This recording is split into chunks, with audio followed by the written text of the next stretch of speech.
Bonjour, bonsoir, chez vous en Afrique, en Europe, en Asie, en Amérique et partout dans le monde. C'est votre frère Bib qui revient pour une autre vidéo dans ma série en Afrique et ailleurs, toujours pour vous apporter de bons contenus. J'espère de bons contenus. Aujourd'hui, on va parler de la religion et notamment du christianisme, mais plus spécifiquement du comportement de certains de nos frères et sœurs qui se disent chrétiens. Ok, cette vidéo, ce n'est pas du tout pour critiquer le christianisme, mais c'est tout simplement pour pointer du doigt quelques comportements qu'on retrouve parmi les frères et les sœurs chrétiens ou qui ne brillent pas forcément de manière ou dans le respect des normes du christianisme. Ok, et aussi j'ajouterais que c'est quoi aussi le christianisme par rapport à nous Africains. Eh bien, on va pas repartir bien dans l'histoire, mais un tout petit peu. Et si je dis repartir dans l'histoire, on va se dire christianisme, religion africaine ou pas. Ben, il est un secret de polichinelle que le christianisme est arrivé avec les élans de colonisation. Parce qu'il faut bien se rappeler que dans les années 1400, donc de 1300 quasiment du siècle, du 12e siècle au 16e siècle, il y a bien eu des relations amicaux avec les royaumes d'Afrique et les royaumes de l'Europe. Et je vais m'attarder sur les royaumes de l'Afrique centrale comme le royaume Congo et le royaume du Portugal par exemple. Je le dis parce que moi je viens du Congo et on sait que l'un des gros royaumes qui a existé en Afrique centrale, c'est le royaume Congo. Et donc c'est le royaume du Portugal qui a été ce premier royaume à coloniser cette partie de l'Afrique. Alors, pendant des siècles, il y a bien eu des relations commerciales entre ces royaumes. Donc les Africains ou les valets africains, les commerçants africains naviguaient vers l'Europe pour acheter des biens qu'ils ramenaient en Afrique pour revendre et ainsi pour le royaume, les valets du royaume du Portugal qui venaient en Afrique pour exercer le commerce. C'est bien documenté. Je mettrai en référence dans cette vidéo quelques de ces documents pour montrer que c'est un fait qui a bien existé. Mais c'est après des siècles, surtout avec la découverte du Nouveau Monde, les États-Unis, que pas seulement la découverte du Nouveau Monde, mais aussi avec les découvertes de certaines richesses en Afrique, de l'or, le diamant qui ont été là, mais c'est plutôt avec l'opportunité qui s'est donc avéré que si et seulement si toute cette richesse en Afrique, si et seulement si pouvait venir à ramener en Europe, ça servirait à développer l'Europe. Et la découverte du Nouveau Monde, donc l'Amérique, avait accéléré le commerce des esclaves. Mais comme si nous avions des Manikongo, comme nous avions des rois ou des empereurs en Afrique qui résistaient donc à la domination européenne qui commençait à se faire savoir, on ne pouvait pas coloniser l'Afrique rien qu'avec les armes, ok? Même si l'Europe est arrivée à un point où ils avaient donc pu façonner des armes les plus puissantes comme la baïonnette qui pouvait tuer plusieurs personnes en utilisant donc de la poudre, pendant que nos armées avaient été encore en train d'utiliser des flèches empoisonnées ou encore des lances. Mais alors qu'à cela ne tienne, on sait bien que dans le monde militaire, celui qui a une arme féroce, l'arme la plus puissante, gagne la guerre. Et donc, ce n'est qu'ainsi que les Européens commençaient à gagner des guerres. Mais il y a eu beaucoup de victoires du côté des Africains dans le temps. On ne va pas repartir dans ces détails. Mais au vu des résistances africaines face à l'invasion européenne ou à cette domination qui se montrait maintenant, et donc l'Europe avait jugé mieux de bâtir une autre stratégie. Et parmi donc ces stratégies, il y avait la religion. Et cette religion, ça serait donc la religion chrétienne. L'Europe en concertation, donc quand je dis l'Europe, les pays d'Europe en concertation se sont donc dit qu'il fallait envoyer des missionnaires en Afrique pour coloniser, donc pour introduire cette religion qu'on appelle le christianisme avec des prêtres catholiques. Et ces stratégies concernaient donc à briser le moral des Africains, à éloigner les Africains de leurs pratiques religieuses, de leurs pratiques spirituelles ancestrales, et donc il fallait remplacer avec la religion chrétienne sur les normes chrétiennes et normes européennes. Et le reste, c'est l'histoire. Donc nous avons donc eu l'arrivée des catholiques qui, avant de réussir leur mission, bien sûr, il fallait passer par le roi. Donc, réussir à convaincre le roi à se convertir en christianisme devait donc constituer la conversion au christianisme du reste des populations. Donc, les premiers rois, ou encore le premier roi Congo à être converti, le Mani, comme on dit, Nimi Lukeni, Mani Congo, le premier Mani qui avait accepté de se convertir au christianisme, il changea de nom de Mani Congo, prit le nom de Alfonso Jao Ier. Et c'est là qu'est partie toute la catastrophe. Parce qu'un roi qui réunit sa culture religieuse, donc va commencer à forcer la main à la population, à ce sujet de se convertir. Et qu'est-ce que ça créait? Ça créait donc la discorde dans la cour, dans le royaume, parce que c'est pas tout le monde qui était d'accord à cette conversion au christianisme. Alors qu'est-ce que ça a occasionné encore? C'est l'élimination de tout opposant. Donc tout ce qui devait s'opposer au christianisme, il fallait qu'il soit éliminé. Et donc le roi devait donc la personne qui devait donc être au front pour éliminer ceux parmi les siens qui n'adhérèrent pas au christianisme. La conséquence, une autre conséquence, c'est l'élimination des prêtres spirituels africains, prêtres spirituels Congo, que l'on appelle chez nous communément l'Nganga. L'Nganga ou encore chaman pour d'autres cultures. Mais chez nous, Nganga, c'est donc le docteur. Les docteurs chez nous, c'est ceux qui sont infus des connaissances médicinales, connaissances spirituelles qui pouvaient guérir. Au même titre que les docteurs européens, nous, on les appelait les Nganga. Et donc, comme ils avaient la connaissance spirituelle, la connaissance ancestrale, et il fallait procéder donc à l'élimination, parce que les procédés d'Nganga, ce ne sont pas les procédés européens, parce que nos Nganga utilisaient la nature, ils utilisaient les produits de la nature, les herbes, les racines, les potions, de l'eau,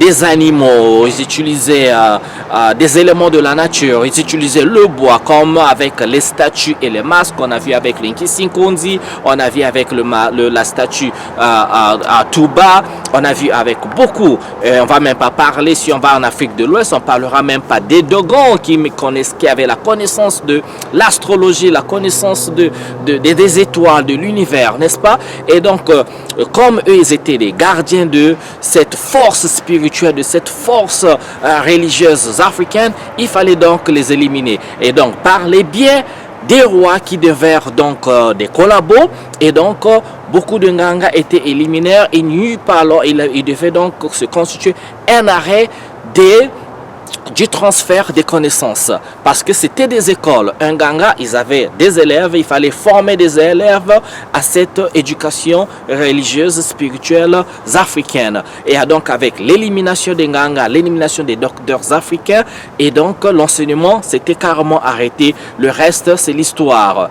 Une fois colonisé, qu'est-ce qui est arrivé? Il fallait donc remplacer les cultures africaines, les cultures Congo, avec les cultures européennes. Forcer la religion, forcer le christianisme. Voilà. Bref, on est assez reparti dans l'histoire. Alors aujourd'hui, qu'est-ce qu'on assiste avec cette montée du christianisme? il y a eu les catholiques qui sont arrivés en premier, ensuite vers les protestants, ensuite les orthodoxes, plusieurs églises. Mais pire encore, vers les années la fin des années 1990, début 2000, on a vu l'éclosion des églises de réveil. L'Afrique ou encore beaucoup de pays africains ont remplacé la création des écoles par la création des églises. C'est aberrant.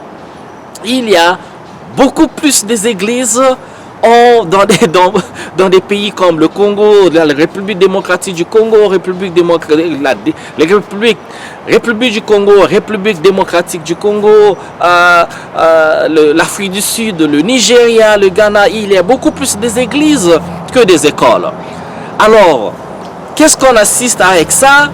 Et l'église s'est formée, mais l'église qui n'arrive plus beaucoup, je ne vais pas généraliser, des frères, des sœurs des églises qui n'arrivent plus à respecter les préceptes en fait du prophète Jésus-Christ, qui n'arrivaient plus à être en harmonie, en alignement avec les enseignements de Jésus-Christ. Ce qui a transformé les églises en des endroits de business, des pasteurs imposteurs, l'éducation à terre, parce que quand on dit à l'église, il faut séparer la raison de la religion. Alors c'est un danger parce qu'on ne peut pas utiliser son cerveau à l'église, parce que ce que dit Dieu est juste, est vrai, il n'y a pas de question, il faut dire oui. Et les gens sont transformés en bénis, oui. Tout quand on sait même qu'il y a plusieurs versions de l'église et les premières versions de l'église sont écrites en hébreu. Et l'hébreu, quand on dit on repart en Israël, mais en ce temps-là, Israël, le temps, quand on dit, si on relate les faits, le temps où Jésus-Christ exista, et toutes ces parties d'Europe étaient bien dominées par l'Empire romain, ok? C'était bien l'Empire romain qui dominait cette partie du monde, et donc il y a eu des transformations, parce qu'on ne peut pas partir de l'Israël comme la terre promise, au Vatican, à Rome, comme la terre religieuse, la terre, donc le quartier général du christianisme, ok? Et donc les préceptes de Jésus-Christ, moi que je considère comme un philosophe, si le gars a existé, comme un saint qui a vécu en exemplaire. Le gars n'avait pas d'adresse, il était, comme on dit, un sans-abri. Il côtoyait les brigands, il côtoyait les prostituées, il côtoyait en fait tout le monde. Déjà qu'il a dit dans sa parole qu'il est venu pour guérir les malades, il n'est pas venu pour les saints. Et aujourd'hui, tout est rentré dans la confusion. On retrouve en Afrique des frères, des sœurs chrétiens, des pasteurs, mais qui réécrivent leur propre Bible et réécrivent leur propre loi. Et c'est la débandade, c'est le chaos, c'est l'hécatombe. Tout est parti dans l'eau. La moralité est partie dans l'eau, l'éducation est partie dans l'eau, et l'Africain c'est comme perdu. L'Africain chrétien c'est comme perdu. Et je vais insister, je ne suis pas en train de généraliser, mais on est en train de voir qu'il y a des bons chrétiens. On voit également que le niveau des études, de l'éducation est à terre. Et le danger, déjà, nous qui avons été colonisés par les Européens, notre système éducationnel avait été donc designé. Le design a été fait par les Européens.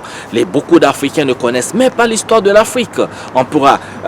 C'est parce que c'est pas enseigné. Et quand c'est enseigné, c'est peut-être 1-2 paragraphes. Mais beaucoup d'Africains ne peuvent pas relater leur histoire en partant de 10, 20 siècles en arrière. Donc il est très important d'enseigner l'histoire. Et on sait très bien qu'un peuple qui ne connaît pas d'où il vient ne saura pas sur quel piédestal il se tient, il ne saura pas où il va. Donc c'est très important de connaître où on va, de connaître ses connaissances, avoir ses connaissances médicinales, ses connaissances scientifiques, mais basées sur votre propre culture.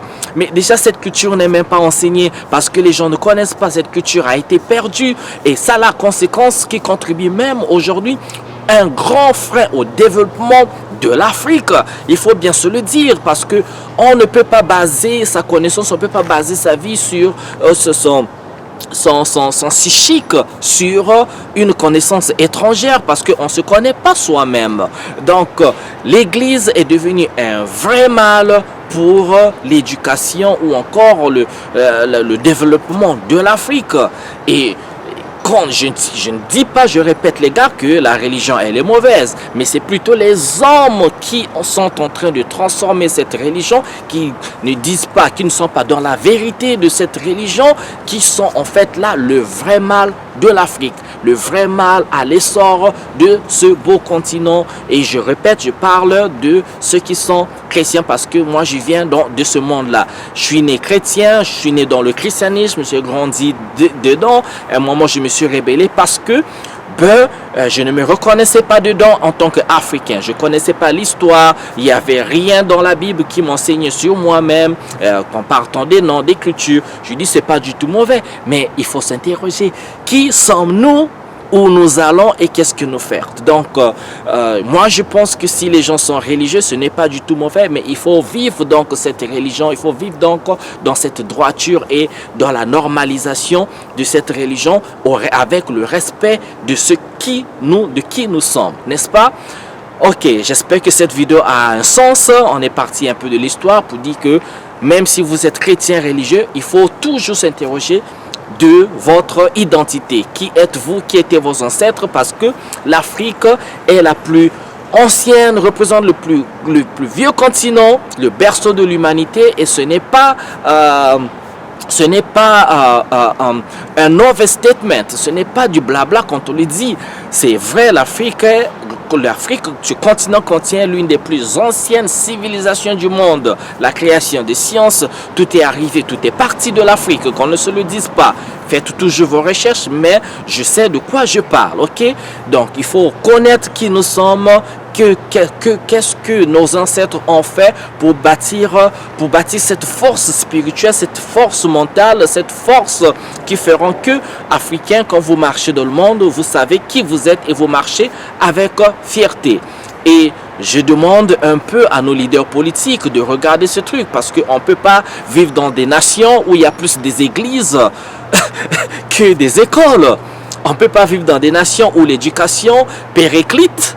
On ne peut pas le faire, c'est inadmissible parce que sans éducation, sans le développement des sciences, des laboratoires de chez nous, si on compte que sur ces religions qui sont en train de foutre un peu à la merde à un moment donné, il faut se le dire. Il y a des églises qui ne méritent pas d'être églises. Les pasteurs, il faut pas seulement dire que vous avez fait un rêve, que Dieu vous a parlé pour devenir pasteur. Mais non, il faut bien faire vos études de théologie. Et même là, il faut bien que le gouvernement ait un œil dessus. Il faut éliminer certaines églises, mais il faut construire plus d'écoles. On ne peut pas avoir plus de pasteurs dans nos pays que de docteurs, les gars. Donc, ce n'est pas possible. Il faut bien regarder de ce côté-là. Je sais que les mots en Afrique, il y en a beaucoup, mais ce que je viens d'énumérer, on peut jeter un coup d'œil et y remédier. Merci de m'avoir suivi. N'oubliez pas de vous abonner à ma chaîne En Afrique et ailleurs. Mettez un like, mettez des commentaires, toujours de manière respectueuse.